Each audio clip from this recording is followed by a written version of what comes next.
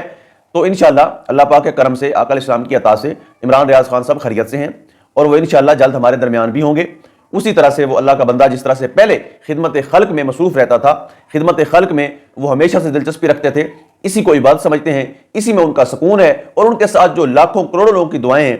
Flood relief میں دیکھ لیں آپ، جو سیلاب کے معاملات رہے اس میں عمران ریاض صاحب کا جو رول ہے وہ بڑا نمایاں رہا ہے. یعنی کسی بھی جرنلسٹ کو آپ دیکھ لیں وہ یہ رول پلے نہیں کر سکے جو اللہ رب العزت نے عمران ریاض خان سے کام لیا.